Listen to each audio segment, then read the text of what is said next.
Imagine this. You're a high-powered CFO on a business trip, and suddenly you're being hauled off a plane in handcuffs, falsely accused of theft.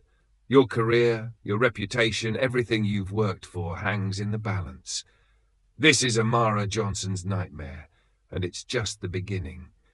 But Amara has a secret weapon, one that will expose the real criminals and send shockwaves through the system. A secret that could change everything. If you're intrigued by stories of courage and resilience, and you love seeing justice prevail, then you're in the right place.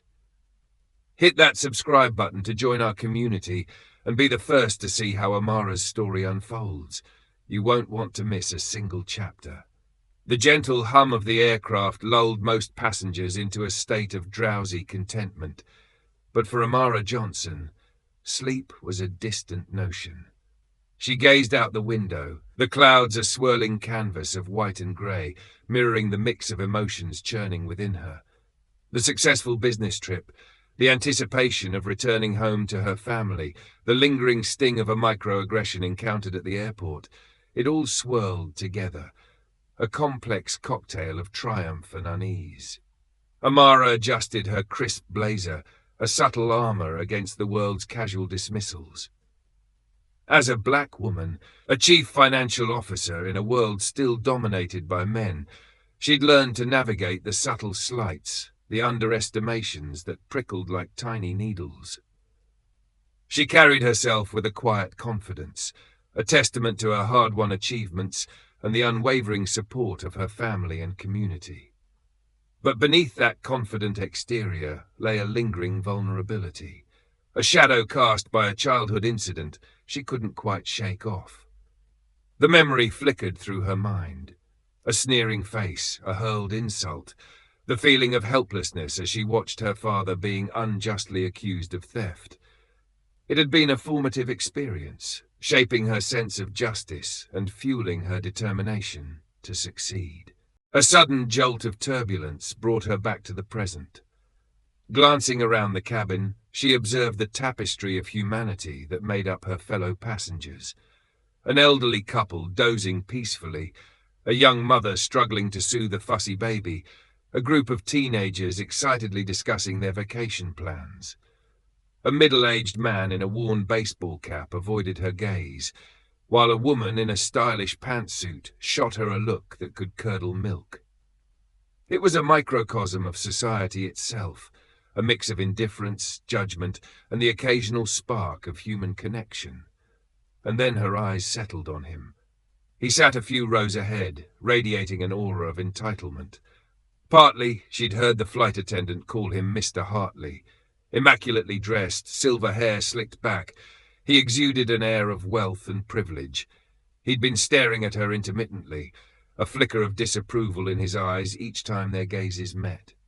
It was the kind of look Amara knew all too well, a judgment that ran deeper than her attire or her seat in first class. A wave of nausea washed over her as she recalled the incident at the airport. A security guard, eyes lingering on her skin a moment too long, had insisted on a more thorough check of her bag. "Just protocol, ma'am," he'd said with a dismissive smile, but the implication hung heavy in the air. A reminder that even in her tailored suit and with her boarding pass in hand, she was still seen as a potential threat. Suddenly, a commotion erupted a few rows ahead. Mr. Hartley was on his feet, his face contorted in rage. "My wallet! It's gone!" he bellowed, his voice cutting through the cabin's quiet hum. His accusing eyes darted around, finally settling on Amara. "You!" he snarled, pointing a finger at her. "I saw you eyeing my briefcase. You took it." Amara's heart pounded in her chest, the childhood memory flashing before her eyes. "Sir, I assure you, I have nothing to do with your wallet," she said, her voice steady despite the tremor in her hands. But Mr. Hartley, a man accustomed to getting his way, was beyond reason. Fueled by a lifetime of privilege and an ingrained sense of superiority, he launched into a tirade. "Don't play innocent with me," he spat. "People like you are always looking for a handout, trying to take what's not yours." A young man sitting nearby shifted uncomfortably in his seat. He muttered something under his breath that sounded like, "That's not right," but quickly fell silent when Mr. Hartley glared in his direction. A woman across the aisle leaned over and whispered to her companion, "Well, she does look suspicious." Amara felt a wave of despair wash over her. It was like being trapped in a nightmare where no one could hear her. "Please!" The flight attendant rushed over, attempting to de-escalate the situation, but Mr. Hartley was unrelenting. "Call the police," he demanded. "This woman is a thief." Within minutes, the plane was met at the gate by 2 police officers. Mr. Hartley, red-faced and furious, spoke with them, his voice filled with accusation. The officers exchanged glances, their expressions unreadable, and approached Amara with varying degrees of skepticism. "Ma'am, please step off the plane," the younger officer said to Amara, his voice firm but his eyes betraying a hint of uncertainty. Amara felt a wave of panic wash over her, the childhood fear threatening to resurface. "Officer, I haven't done anything wrong," she pleaded, her voice trembling now. "Please, just look at my boarding pass, my itinerary. I have no reason to steal anything." But her protests fell on deaf ears. The officers, swayed by Hartley's forceful demeanour and their own ingrained biases, insisted on taking her into custody. As they led her off the plane, handcuffs biting into her wrists, Amara felt a familiar sting of injustice, a sense of helplessness that threatened to consume her. The cabin fell silent, the passengers watching the scene unfold with a mix of curiosity, judgment, and a chilling indifference. Only one pair of eyes offered a glimmer of compassion. An elderly woman with a gentle smile reached into her purse, pulled out a small, worn Bible, and clutched it tightly to her chest, her lips moving in silent prayer. Amara clung to that fleeting moment of human connection as she was escorted through the jet bridge, the weight of expectations and the sting of injustice heavy on her shoulders. But deep within her, a spark of defiance ignited. She would not be silenced. She would not be a victim. She would fight. The cold steel of the handcuffs bit into Amara's wrists, a stark contrast to the warmth of the Arizona sun streaming through the jet bridge windows. Each clank of the metal echoed the pounding of her heart, a drumbeat of disbelief and rising indignation. She walked alongside the officers, her head held high, a mask of composure barely concealing the turmoil within. As they entered the terminal, a cacophony of sounds assaulted her ears, the rumble of luggage carousels, the announcements blaring over the loudspeaker, the chatter of hurried travellers. A small crowd had gathered, their faces a mixture of curiosity and judgment. Amara felt their eyes on her, stripping away her dignity, reducing her to a spectacle. Whispers followed her like a shadow. Did she really steal something? She looked so calm. Maybe she's guilty. The weight of those unseen eyes, the silent accusations, threatened to crush her. The officers led her to a small, sterile room, the air thick with the scent of disinfectant. The walls were bare except for a faded poster outlining passenger rights, a cruel irony in Amara's current situation. She sank onto the hard plastic chair, its coldness seeping through her skirt. The handcuffs dug into her wrists with each movement, a constant reminder of her unjust confinement. She closed her eyes, fighting back the tears that threatened to spill, her chest constricting with a familiar panic. This couldn't be happening. Not to her. Not after all she had overcome. The younger officer, whose name tag read Officer Miller, paced the room, his youthful face etched with uncertainty. He kept glancing at Amara, his eyes filled with a mixture of apprehension and something akin to pity. His partner, a grizzled veteran named Sergeant Davis, leaned against the wall, arms crossed, his expression a mask of indifference. "Ma'am, we need to ask you some questions." Officer Miller began, his voice hesitant. Amara took a deep breath, summoning her composure. "Officer, I've told you I didn't steal anything. This is a misunderstanding," Sergeant Davis snorted. "Sure it is. Happens all the time. Folks like you always playing the victim." Amara felt a surge of anger, hot and prickly, rising in her throat. Folks like me? What's that supposed to mean? You know what I mean, Davis muttered, his eyes filled with disdain. Officer Miller cleared his throat, attempting to regain control of the situation. Ma'am, we have a witness who claims to have seen you near the victim's belongings. That's ridiculous, Amara exclaimed. I was in my seat the entire flight, except for when I went to the restroom. Sure you were, Davis said sarcastically. And I'm the Queen of England. Amara's hands clenched into fists, her nails digging into her palms. Helplessness washed over her, leaving a bitter taste in her mouth.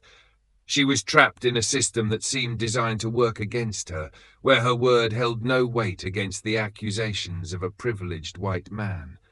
The memory of her father, falsely accused and humiliated, flashed through her mind, fueling her anger and determination. Suddenly, a news report flashed across the small television screen mounted in the corner of the room. A black teenager had been fatally shot by police during a routine traffic stop. The news anchor's voice droned on about the tragic incident and the ongoing investigation. Amara felt a surge of despair. Another life lost, another injustice perpetrated. The statistics scrolled across the bottom of the screen. Black Americans were 3 times more likely to be killed by police than white Americans. The numbers blurred in her vision, a stark reminder of the systemic bias that permeated society. She looked up at the officers, their faces illuminated by the flickering screen.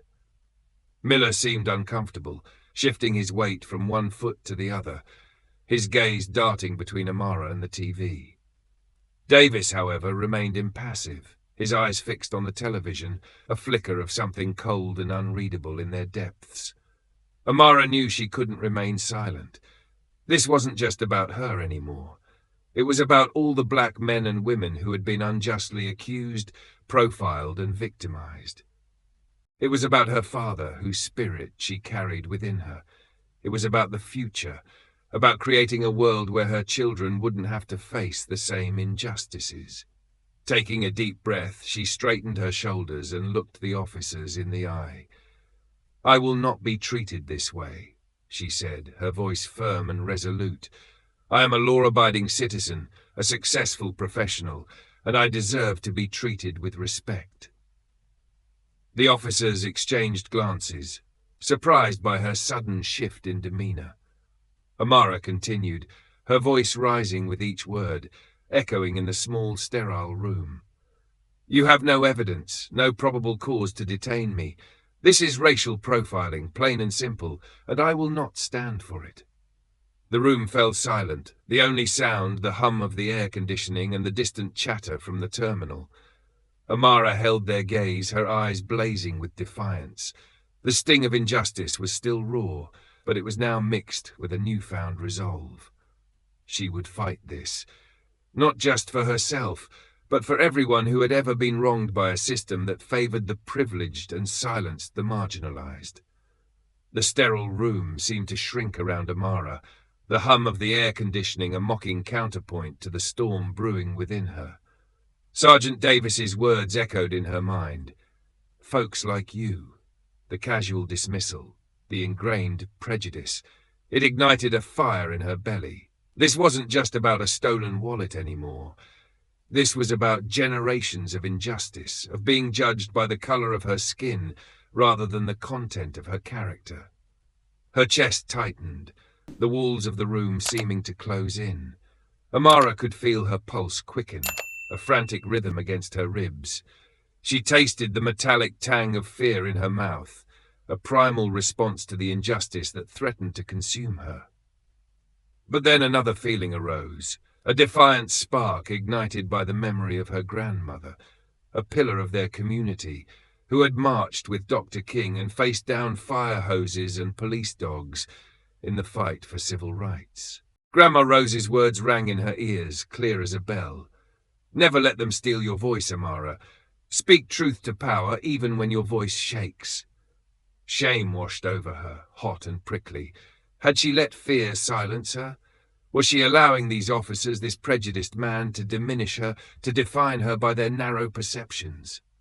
No, she would not let them win. She would not let Grandma Rose down. Amara straightened her spine, her gaze unwavering. "Officer Miller," she said, her voice finding its strength. "I understand you're doing your job, but I need you to truly listen to me. I am not a thief. I am a respected businesswoman, a mother, a contributing member of my community. I have worked hard to get where I am, and I will not let anyone, not even a police officer, tarnish my reputation without just cause." Miller shifted uncomfortably, his youthful idealism clashing with the ingrained biases of his training.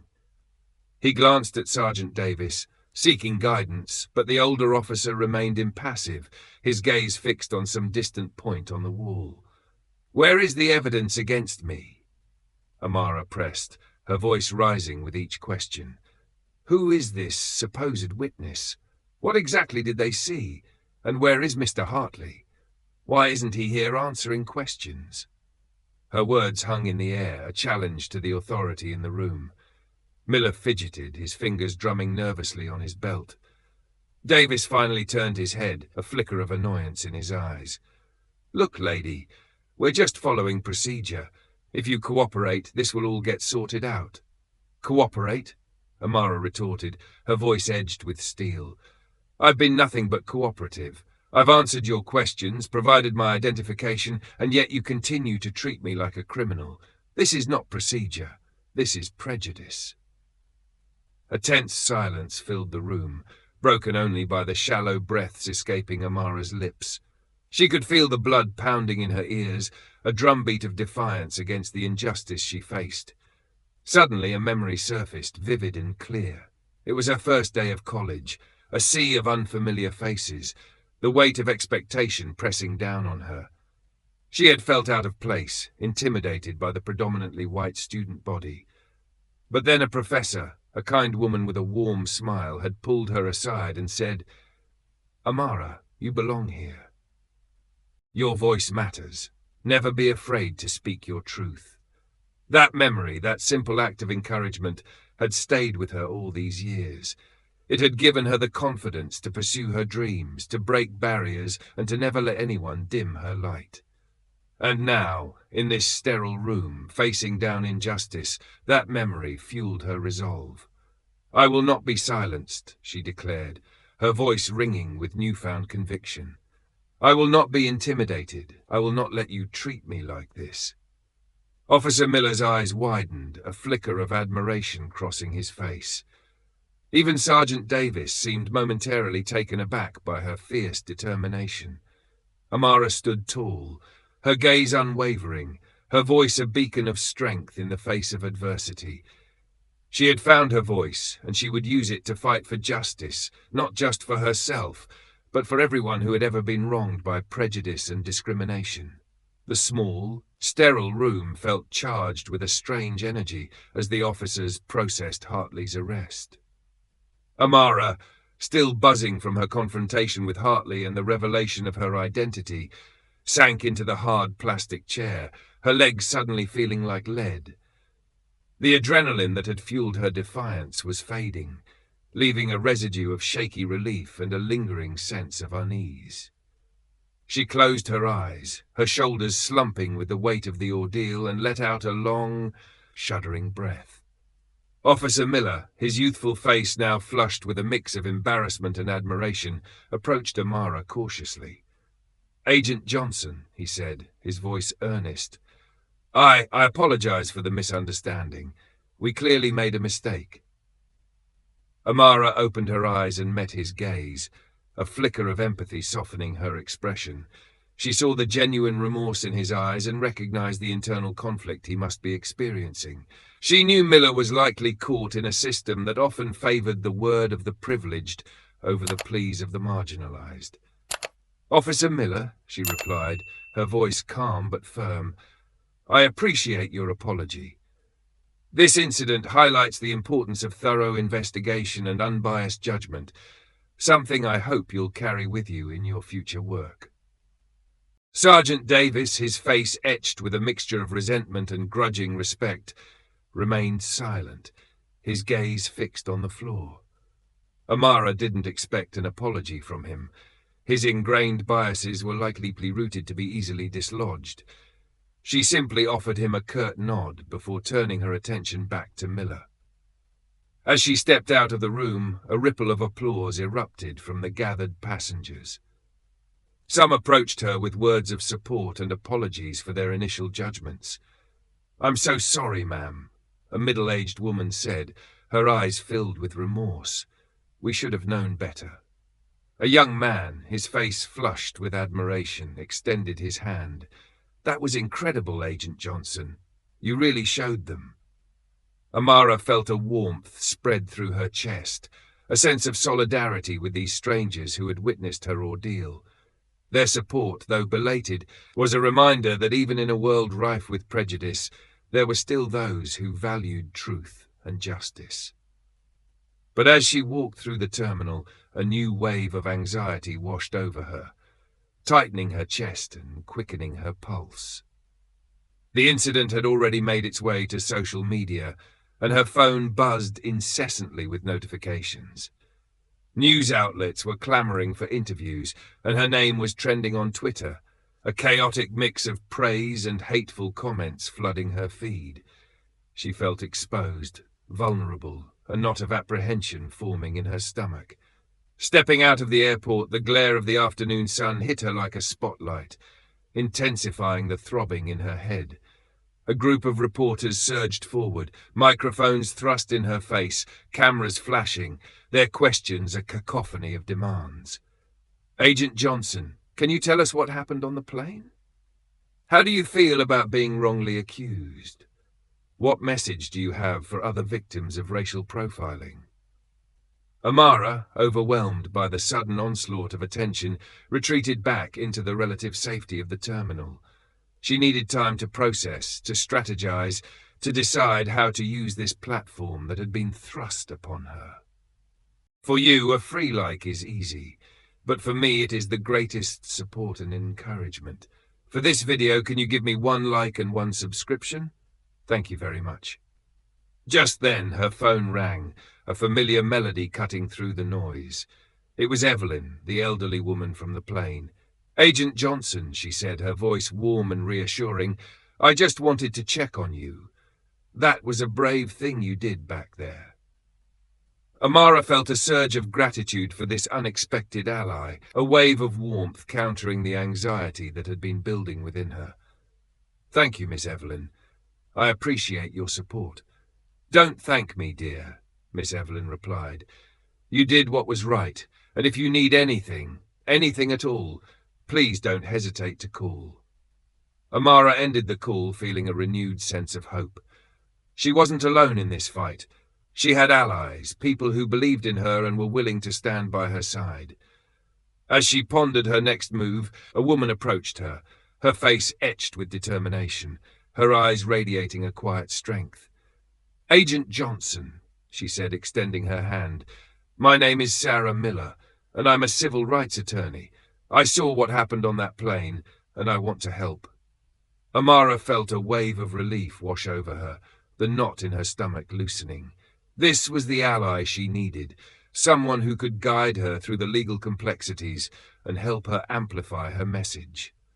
Together, they would fight for justice, not just for Amara, but for all those who had been wronged by prejudice and discrimination. Before Amara could respond, a commotion erupted near the baggage claim area. Hartley, his face contorted with rage, was shouting into his phone, his voice laced with threats. "You'll regret this, Johnson," he bellowed, his eyes burning with fury. "I'll ruin you. I'll make sure you never work in this town again." Amara met his gaze, her own eyes filled with a steely resolve. She would not be intimidated. She would not back down. This fight was far from over, but she was ready for it. She had found her voice, and she would use it to challenge injustice, no matter the cost. The terminal buzzed with a nervous energy as Amara, flanked by her newfound ally, Sarah Miller, navigated the throng of reporters. Cameras flashed, blinding her with bursts of light, and microphones were thrust in her face, a forest of black foam obscuring the faces behind them. A barrage of questions bombarded her from all sides, each voice vying for her attention. "Agent Johnson, how do you feel about being wrongly accused?"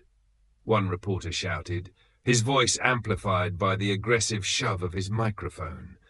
"Is this a case of racial profiling?" another questioned, her tone sharp and accusatory. "What message do you have for the airline and the police officers involved?" a third demanded, his camera recording her every move. Amara paused, the cacophony of voices and the flashing lights threatening to overwhelm her. She took a deep breath, steadying herself, and met the eyes of the reporters one by one. She knew this was a pivotal moment. Her response would shape the narrative, influence public opinion, and potentially determine the outcome of her fight for justice. "This incident," she began, her voice clear and resolute, cutting through the noise, "highlights a deeply ingrained problem in our society, the insidious nature of racial bias and the unequal treatment of people of color, particularly within our justice system. I was fortunate to have the means to defend myself, but countless others face similar injustices every day without the same resources or platform." Sarah, standing beside her, a pillar of calm amidst the chaos, nodded in agreement. "This is not just about one incident," she added, her voice steady and reassuring. "It's about systemic change. We need to hold institutions accountable for their biases and ensure that everyone, regardless of their race or background, is treated with fairness and respect." Amara's words resonated with the crowd. A wave of murmurs and nods rippled through the throng of reporters. A few even lowered their cameras, their expressions shifting from sensationalism to genuine interest, a flicker of understanding in their eyes. Later that evening, Amara and Sarah sat in Sarah's book-lined office, strategizing their next moves. Legal pads filled with notes lay scattered across the mahogany desk, and a large whiteboard displayed a web of connections and potential strategies. "We need to control the narrative," Sarah explained, her voice calm and methodical. "We need to use the media to our advantage, to expose the truth and galvanize public support." Amara nodded, a wave of exhaustion washing over her, but her resolve remained firm. "I'm ready to speak out," she said, her voice filled with determination. "But I want to do it strategically, to maximize our impact."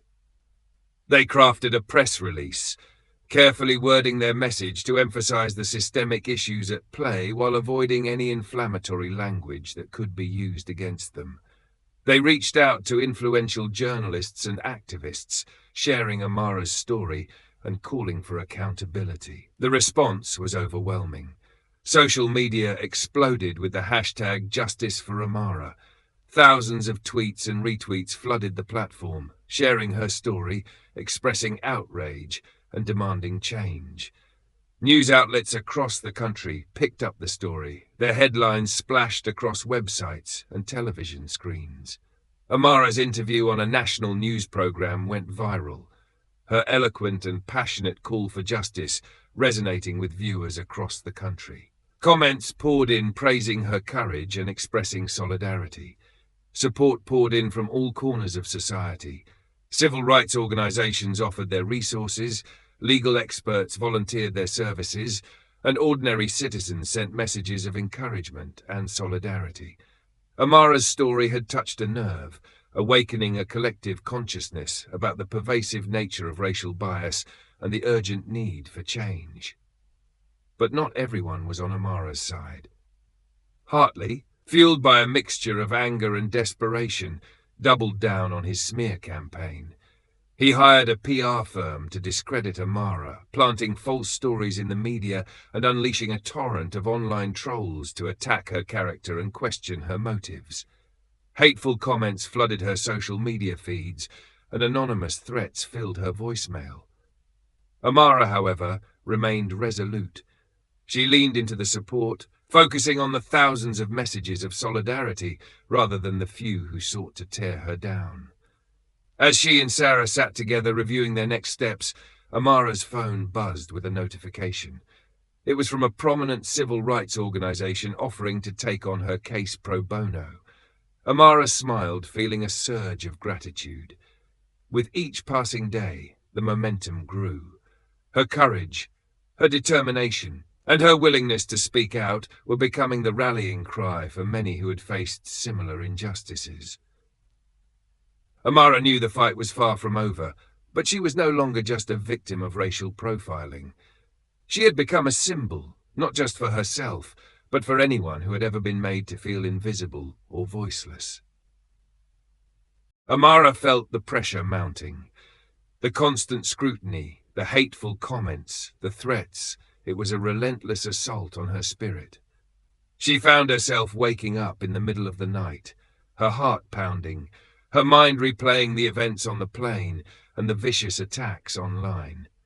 Doubt crept in, whispering insidious questions. Was she doing the right thing? Was she strong enough to withstand this onslaught? But she refused to be intimidated. She drew strength from the growing community around her, from the messages of support, from the knowledge that she was fighting for something bigger than herself. She found solace in prayer, in the unwavering support of her family, and in the quiet moments of reflection where she reminded herself of her purpose. One evening, as she scrolled through her Twitter feed, a message caught her eye. It was from a young black woman, a college student who had seen Amara's interview. "Thank you for speaking out," the message read. "You've given me the courage to share my own story of discrimination. I'm not alone anymore." Tears welled up in Amara's eyes. This was why she was fighting. This was why she refused to be silenced.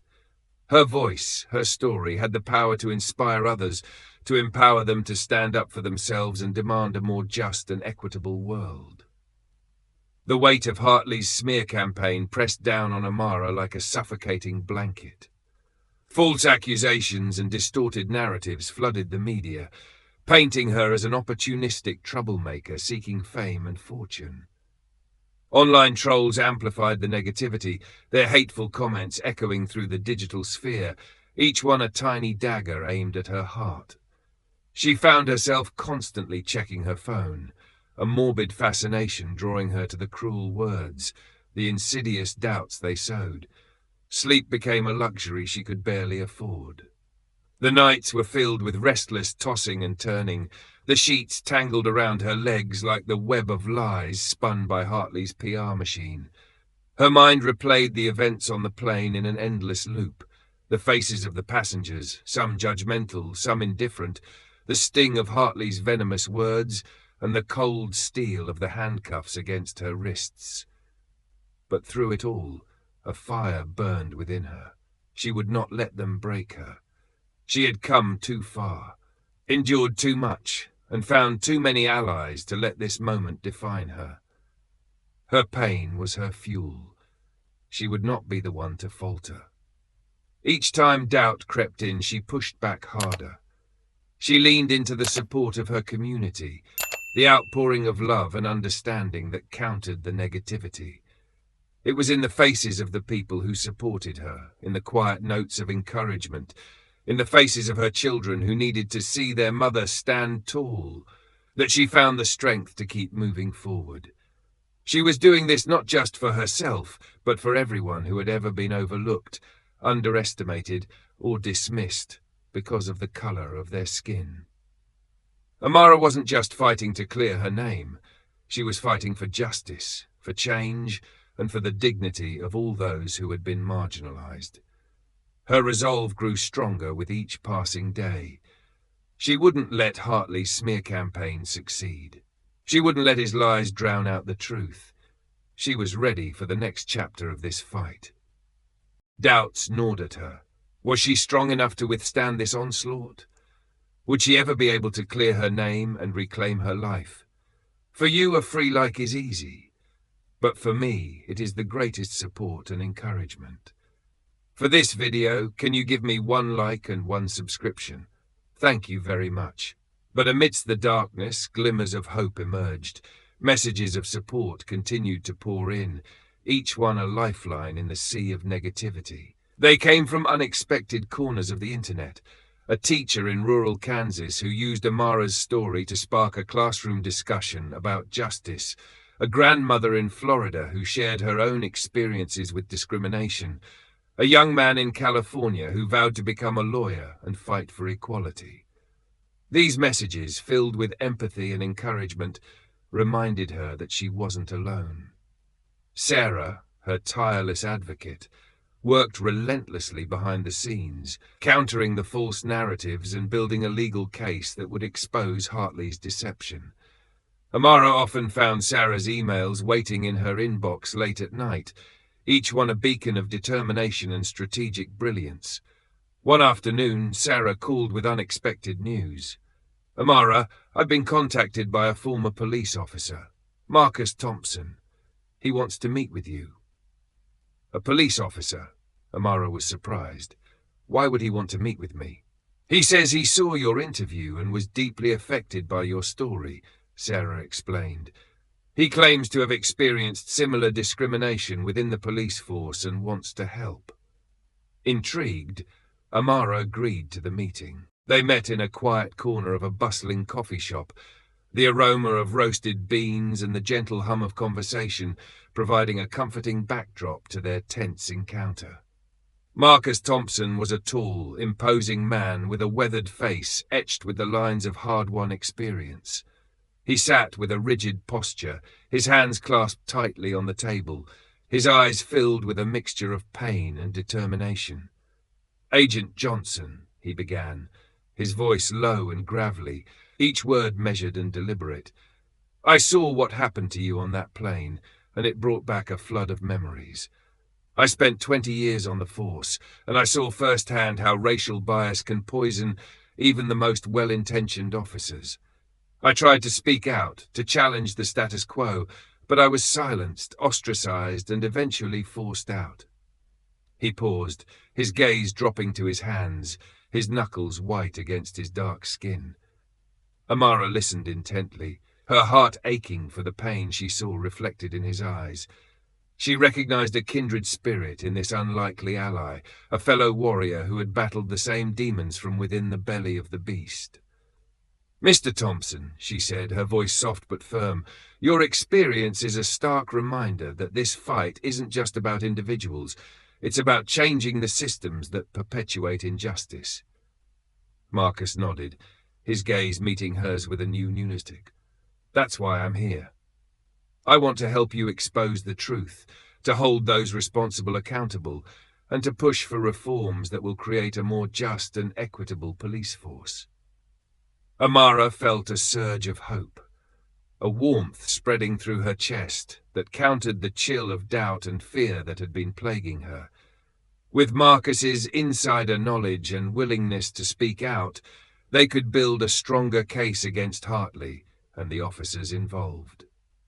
His testimony could be invaluable in exposing the systemic biases that had allowed this injustice to occur. But their alliance wasn't without its challenges. News of Marcus's involvement leaked to the media, and he faced a backlash from his former colleagues. Angry comments flooded online forums, branding him a traitor, a disgrace to the uniform. A segment of the public, clinging to the thin blue line narrative, accused him of betraying his fellow officers and siding with a criminal. Amara, too, faced criticism from those who questioned her decision to align herself with a former police officer, reminding her of the deep mistrust that existed between law enforcement and communities of color. Yet, Amara remained steadfast. She knew that building bridges across divides was essential to achieving lasting change. "For you, a free like is easy, but for me it is the greatest support and encouragement. For this video, can you give me 1 like and 1 subscription? Thank you very much." She and Marcus gave joint interviews, their voices a unified chorus against injustice. They spoke at town hall meetings, their words echoing in packed auditoriums, challenging the status quo and demanding accountability. They participated in community dialogues, sitting in church basements and community centers, facilitating conversations between police officers and residents, fostering understanding and building trust. In one such meeting, a young black mother tearfully shared her fear of her son being profiled by the police, while a veteran officer spoke of his frustration with the lack of diversity and training within the force. The raw emotions, the shared vulnerability, created a space for dialogue and understanding, a glimmer of hope in a landscape often marred by division. As the trial date approached, Amara and Sarah continued to gather evidence and build their case. They faced opposition at every turn, from Hartley's powerful legal team, who employed every tactic to delay and discredit, to the airline's attempts to downplay the incident and protect their reputation. But with each obstacle, Amara's resolve grew stronger. She was no longer just fighting for herself. She was fighting for a future where everyone, regardless of their race or background, could be treated with dignity and respect. The grand courtroom, with its towering marble columns and polished wood benches, buzzed with anticipation. Sunlight streamed through the arched windows, casting long shadows across the polished floor.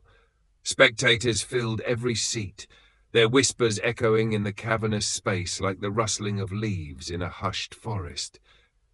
Journalists huddled in the designated area, their fingers flying across their keyboards, the rhythmic tapping a counterpoint to the murmurs of the crowd. Cameras were strategically positioned, their lenses trained on the key players. Amara, seated at the plaintiff's table, her face a mask of determined calm, her hands clasped tightly in her lap. Hartley radiating arrogance and defiance from the defendant's side, his jaw clenched, his eyes darting around the room. And Sarah, her lawyer, exuding an aura of quiet confidence, her gaze steady and focused. The judge, a stern woman with a reputation for fairness, her face etched with years of presiding over complex cases, entered the courtroom. A hush fell over the crowd, a palpable wave of anticipation sweeping through the room. The trial, the state of Arizona v. Charles Hartley, had captured the nation's attention, becoming a symbol of the ongoing struggle for racial justice and corporate accountability.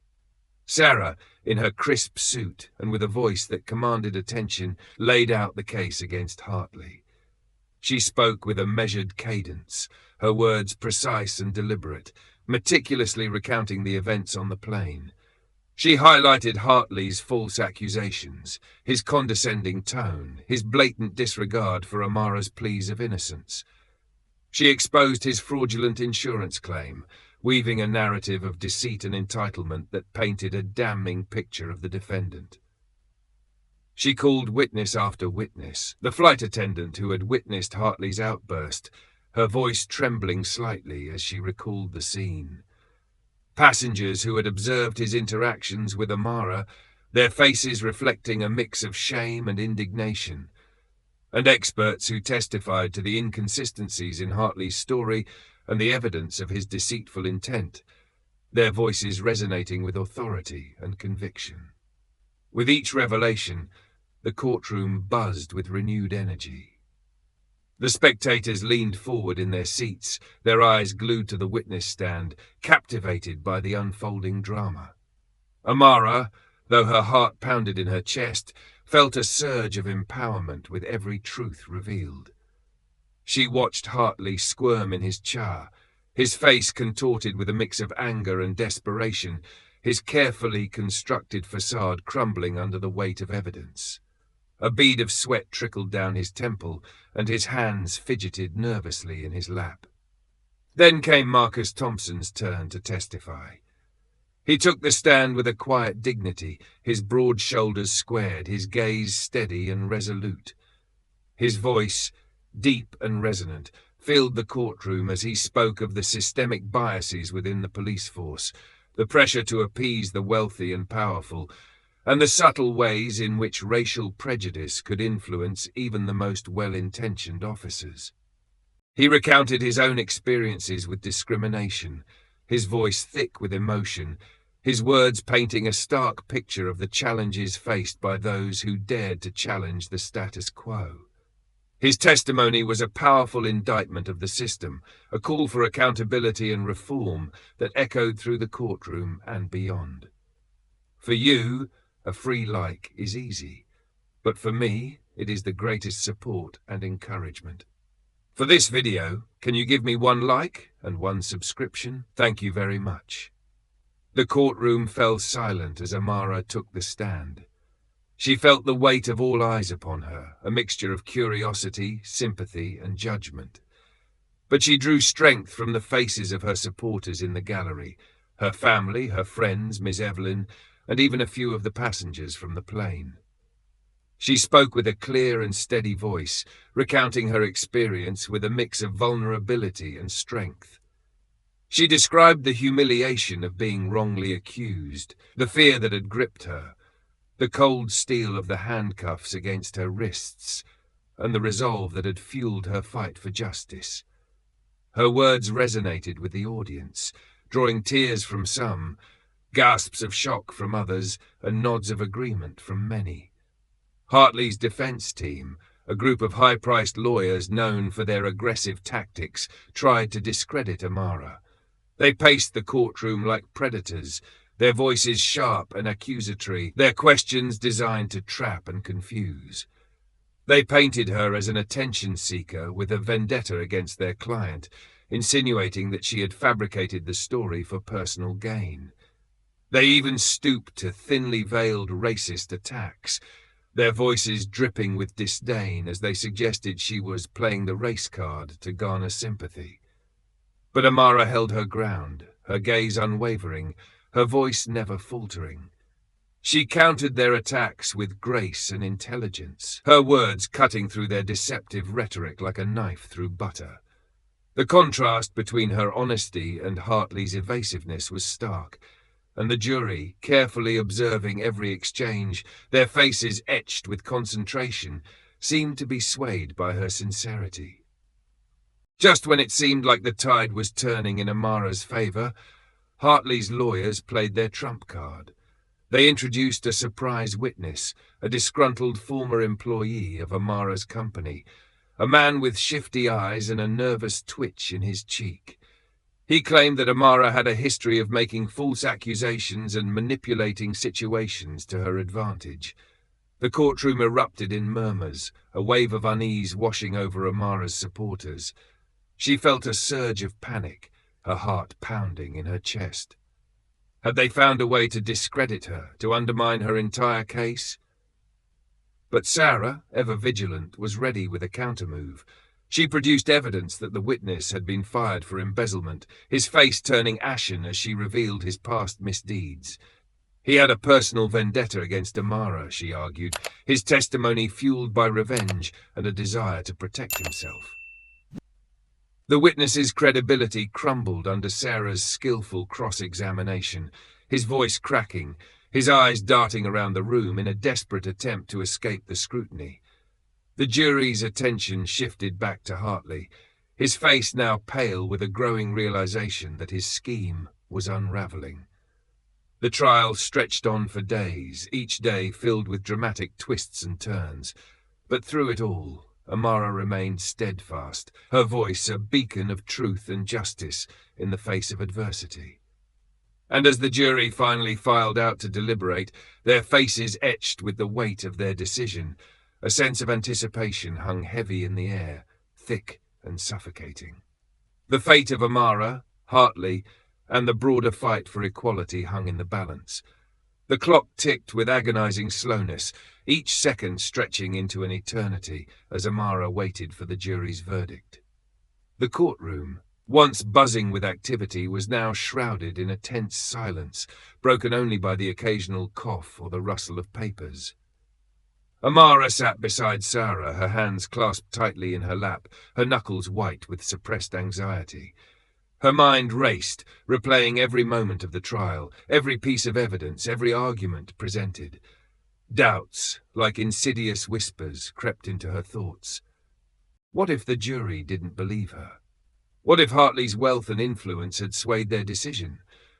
What if, despite all the evidence, justice wasn't served? A wave of nausea washed over her, and she felt a cold sweat prickling her skin. But then she looked around the courtroom, at the faces of her supporters, her family, their faces etched with a mix of hope and worry. Her friends, their eyes shining with unwavering loyalty. Miss Evelyn, her wrinkled hands clasped in prayer, a silent beacon of strength. Marcus, his gaze steady and resolute, a testament to their shared struggle.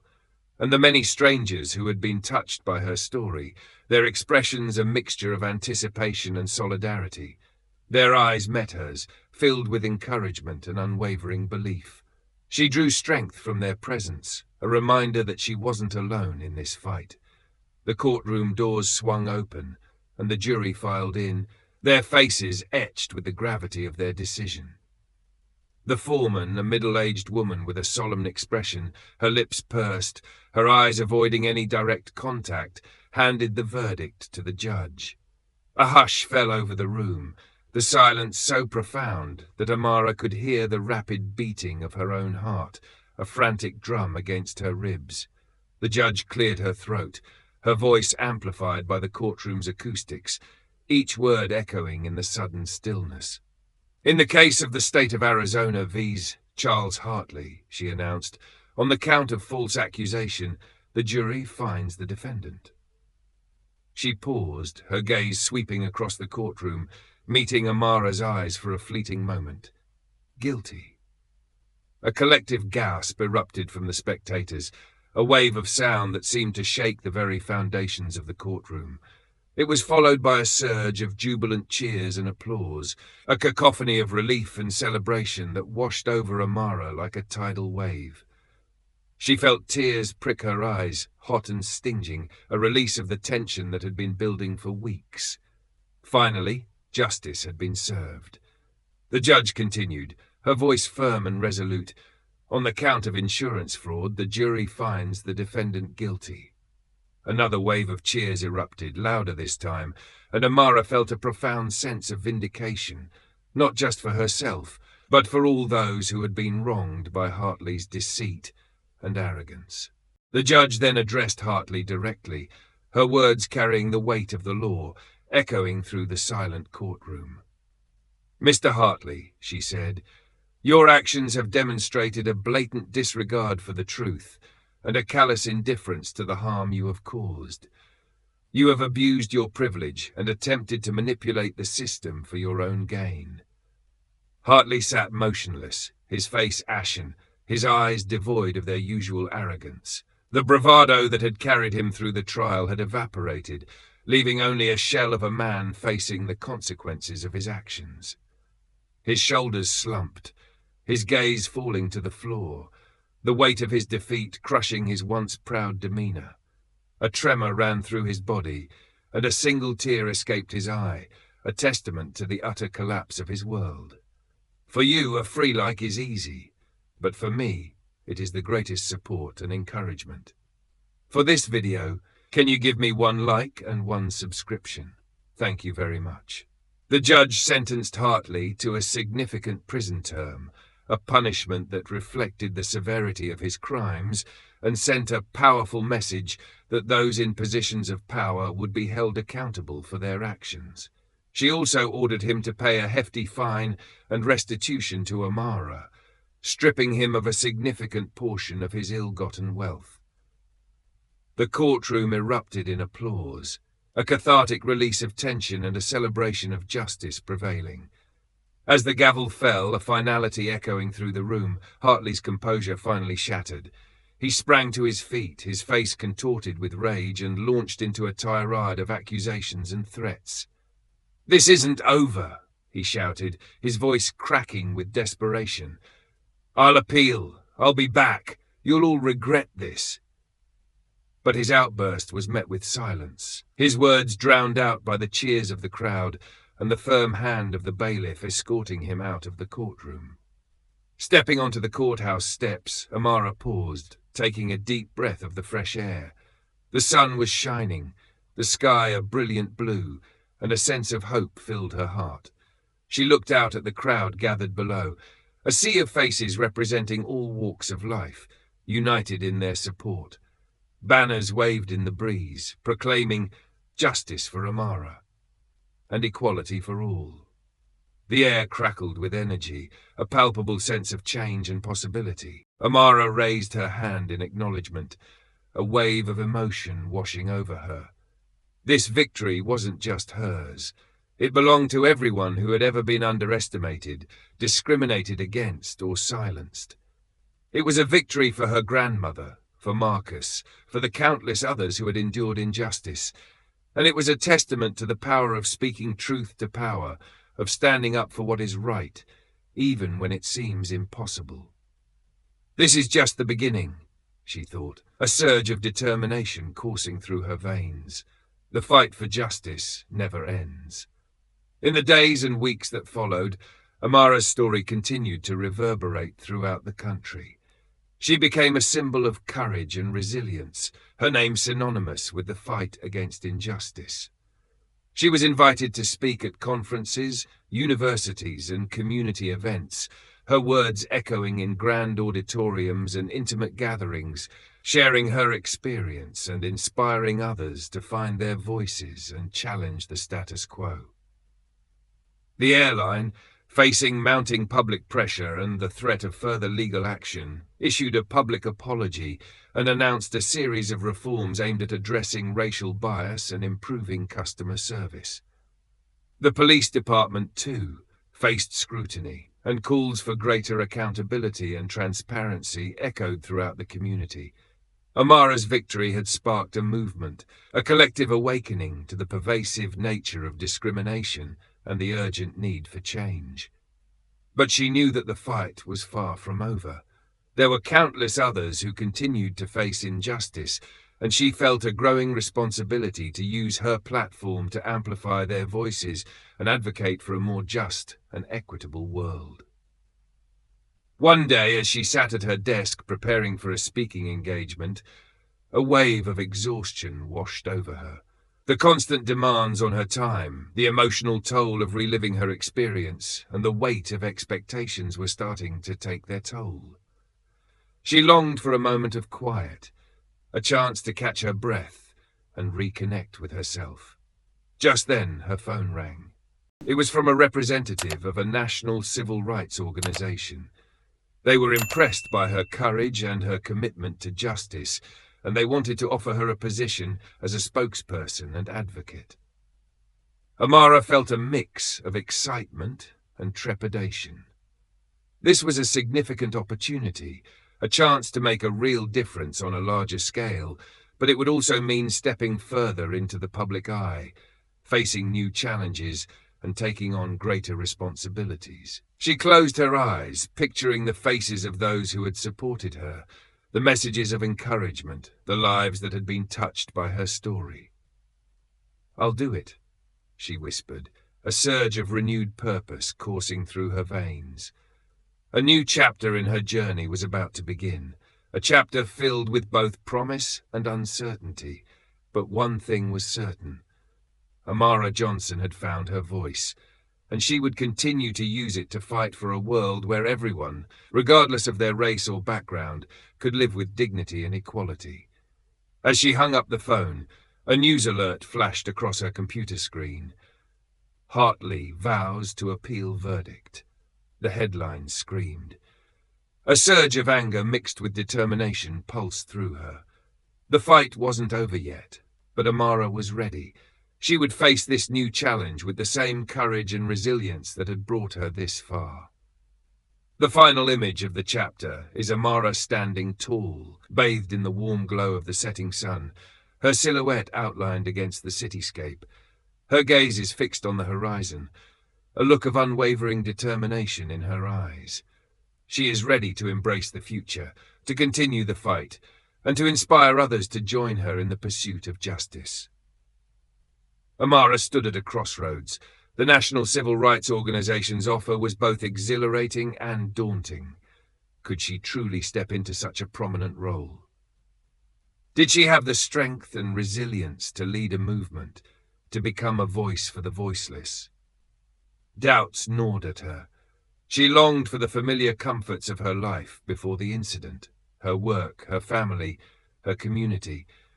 But the faces of those who had been wronged, the messages of support, the echoes of her grandmother's words urging her to speak truth to power, they all fueled her resolve. With a deep breath and a prayer for guidance, Amara accepted the offer. She dove headfirst into her new role, traveling across the country, speaking at rallies, meeting with community leaders, and lobbying for policy changes.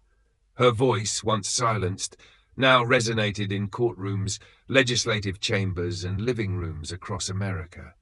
She spoke with passion and conviction, her words weaving a tapestry of personal experience and systemic injustice, captivating audiences and igniting a fire for change. The media followed her every move, amplifying her message and fueling the growing movement for equality. The hashtag Justice for Amara evolved into Justice for All, a rallying cry for systemic change that transcended racial boundaries. Newspapers ran front-page stories about her fight, television programs featured her in-depth interviews, and social media buzzed with her every word. But Hartley, despite his imprisonment and financial ruin, refused to fade quietly. Stripped of his wealth and social standing, he languished in a prison cell, his arrogance replaced by bitterness and resentment. He clung to the hope of overturning the verdict, of reclaiming his shattered reputation, of exacting revenge on the woman who had dared to challenge him. His lawyers, fueled by his desperation and the dwindling remnants of his fortune, launched a new wave of attacks, attempting to discredit Amara and paint her as a manipulative opportunist. The appeal trial was a grueling battle, a test of Amara's resilience and the strength of the movement she had inspired. But this time she wasn't alone. A chorus of voices rose in her defense.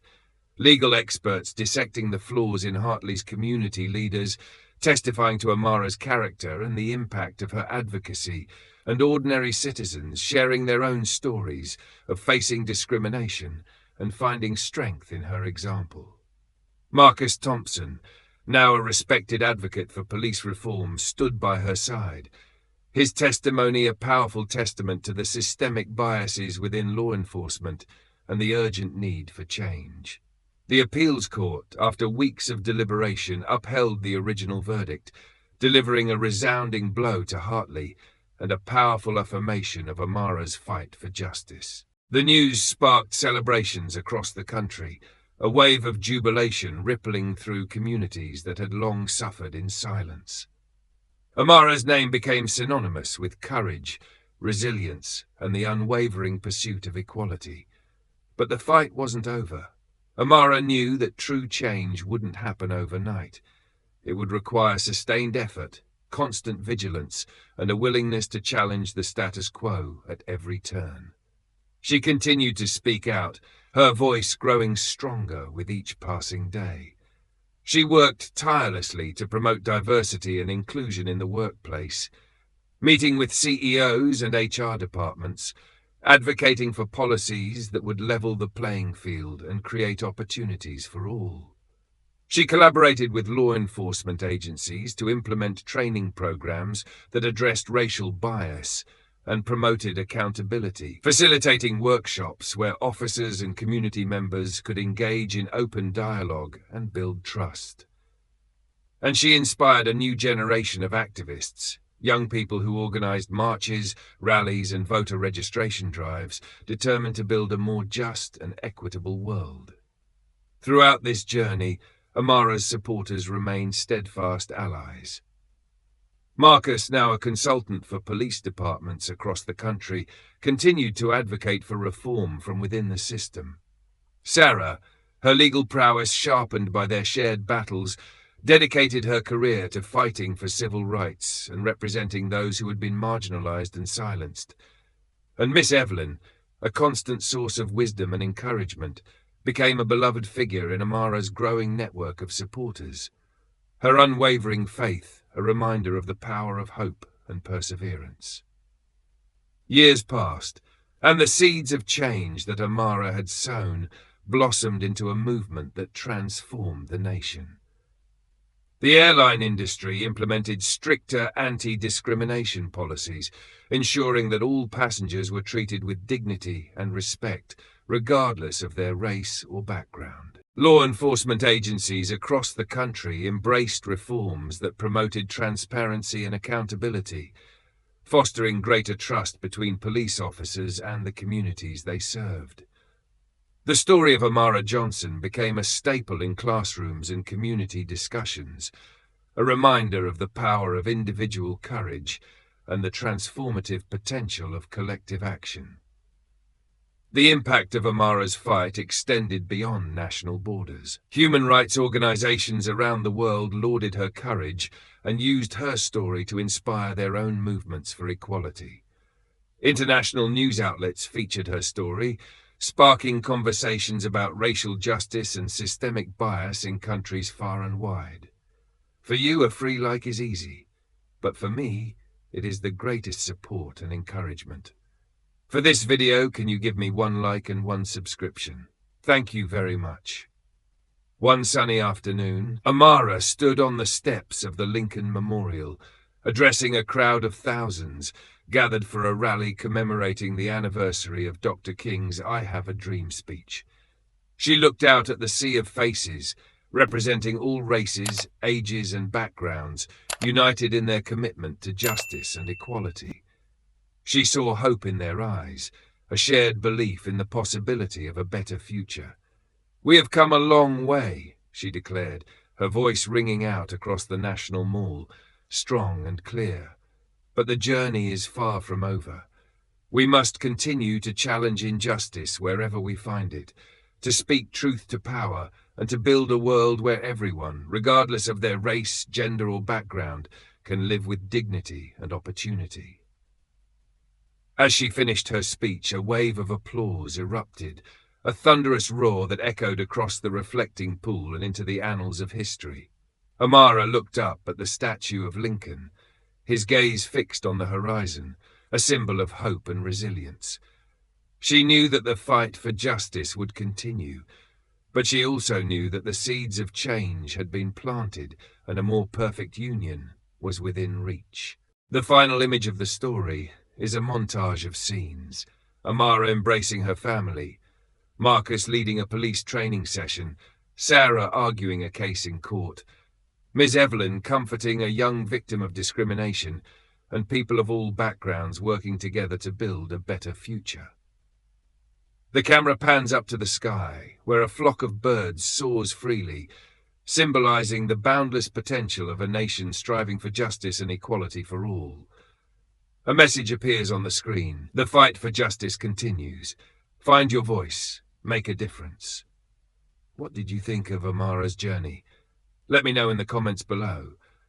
And if you enjoyed this story, please share it with your friends and subscribe for more videos like this.